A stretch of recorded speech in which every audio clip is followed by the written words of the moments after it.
Nous sommes ici dans Paris, dans un lieu assez rare qui est un stade de rugby couvert. Et ici, nous allons présenter sur 2 jours au public interne, à la presse internationale et au grand public notre nouvelle solution de mobilité urbaine, AMI, 100% électrique. AMI, c'est un condensé d'innovation et de technologie. C'est un objet de mobilité qui fait 2,40 m de long. C'est un véhicule 100% électrique et qui permet aux personnes, j'allais dire de 14 à n'importe quel âge, de se déplacer en ville dans un environnement confortable, agréable et très urbain. On a commencé le projet avec 2 personnes dans l'intérieur, 2 personnes assises une à côté de l'autre. Ou presque, puisqu'on a mis le passager un petit peu en arrière du conducteur pour avoir assez de confort dans la zone des épaules, mais garder AMI assez étroite. Et puis voilà, une fois qu'on a cette architecture intérieure, on peut alors attaquer l'extérieur et en faire quelque chose de tout à fait unique comme on le voit aujourd'hui. AMI est une solution de mobilité totalement nouvelle de par sa compacité qui propose une expérience de conduite qui est très différente de celle d'un scooter. AMI est en compétition directe avec toutes les nouvelles solutions de mobilité électrique urbaine.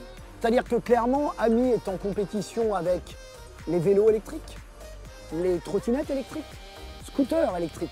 Vous savez, chez Citroën, on a plus qu'un centenaire d'expérience et je voudrais dire de crédibilité dans le fait de prendre des problèmes de société, de les renverser et d'y apporter une solution innovante.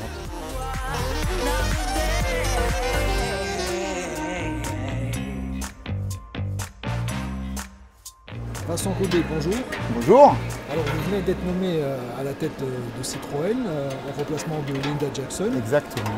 Et aujourd'hui vous nous présentez un modèle surprenant, 100% électrique, avec un modèle de commercialisation très différent de ce qu'on connaît jusqu'à aujourd'hui. Est-ce que vous pouvez nous parler de cette nouvelle aventure que vous venez d'entamer et de vos objectifs à la tête de Citroën? Tout d'abord, effectivement, j'ai l'énorme privilège depuis un peu moins de 2 mois d'être à la tête de Citroën, qui, comme chacun le sait, est une marque humaine, innovatrice, qui a créé des véhicules qui sont restés dans la culture collective d'un grand nombre de pays. Et je crois que c'est une énorme joie d'avoir ce genre de puissance dans une marque automobile. L'objectif pour Citroën dans les 5 années qui viennent, c'est d'utiliser cette puissance d'innovation pour répondre aux challenges des sociétés qui nous entourent. Pourquoi? Parce que le besoin de mobilité individuelle, il a toujours été là. Il est toujours fondamental à l'expansion, au développement humain.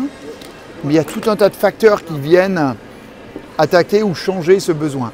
Bien évidemment, les enjeux environnementaux, la volonté de passer pour zéro émission, 100% électrique. Deuxièmement, les enjeux de pouvoir d'achat. On le voit dans beaucoup de pays en Europe, mais bien au-delà de l'Europe, les enjeux de pouvoir d'achat sont très forts et ils viennent un peu en conflit avec ce besoin de mobilité. Un troisième, et qui nous tient beaucoup à cœur, c'est la mobilité dans les centres-villes. Vous avez des centres-villes qui sont des lieux de vie, qui sont des lieux de travail, d'habitation, de soirées, de rencontres, mais dans beaucoup d'endroits dans le monde, le centre-ville devient un lieu contraint et non plus un lieu d'expansion, à cause de zones sans carbone, mais aussi à cause d'enjeux de parking, à cause d'enjeux de trafic, à cause d'enjeux de coût de la vie.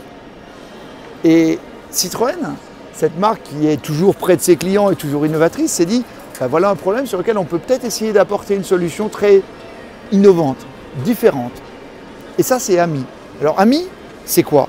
C'est un objet de mobilité très compact à l'extérieur, extraordinairement spacieux à l'intérieur, qui transporte 2 personnes, qui est fait pour transporter ces personnes en site urbain ou périurbain, qui est 100% électrique et qui, comme vous le disiez, peut répondre à tout un tas de changements de la société qui nous entoure. Vous pouvez l'acheter dans une concession Citroën, mais vous pouvez l'acheter complètement en ligne et l'avoir livré à la maison. Vous pouvez la posséder pour 1 minute à travers de systèmes de car sharing et vous pouvez la louer sur plusieurs années, voire l'acheter complètement. Donc c'est très flexible. C'est très flexible et on a même poussé la remise en cause de notre histoire et de nos habitudes en disant elle doit même être présente dans des magasins de technologie que sont Fnac Darty à travers la France. Donc vous voyez, on pense qu'on a en face de nous une société qui aspire à cette mobilité individuelle, qui est de plus en plus contrainte. Et plutôt que de dire, ben voilà, on va faire une petite évolution dans un coin, on dit non, on va prendre le problème au centre, on va apporter toutes les innovations qu'on est capable de faire, et puis on va voir où est la demande, on va améliorer le projet, on va le présenter à tous nos clients, on va lui présenter toute la flexibilité possible en mode d'achat, en mode de possession, en mode d'usage. Et puis, espérons-le, on va apporter un peu de liberté dans ces endroits qui nous sont chers. Quand on pense à l'autopartage, au fait de pouvoir louer une voiture 1 heure pour une durée de vente, une durée limitée, on pense tout de suite à l'expérience du Vélib. Est-ce que vous pensez qu'on peut faire l'analogie ici, ou est-ce que Citroën a trouvé de nouvelles solutions pour ne pas avoir le même type d'erreur?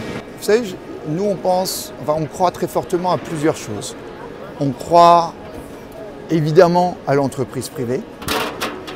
On croit aussi à la valeur des marques. Parce qu'en fait, dans le monde particulièrement bruyant qui nous entoure, vous savez, de connexion, d'évolution, de réglementation, de bruit réel, mais aussi de bruit digital, ce qui va devenir de plus en plus nos références, nos angles de choix et de vie, ce sont des marques. Et donc en fait, Citroën est une marque qui apporte des solutions innovantes de mobilité depuis 100 ans et qui continue de le faire avec Ami. Quand on parle d'autopartage, de car sharing, le groupe PSA a développé une autre marque qui s'appelle Free2Move. Free2Move va vous offrir une variété de choix, une variété de durées, va vous offrir des programmes d'abonnement, mais surtout va vous offrir une promesse de service. Parce que quelque part, tous les enjeux vous savez, de ces nouveaux business models qui se tentent, qui essayent, ceux qui échouent, c'est souvent qu'ils n'ont pas délivré la promesse qu'ils ont faite. Ils ont promis quelque chose, puis en fait l'expérience était très différente.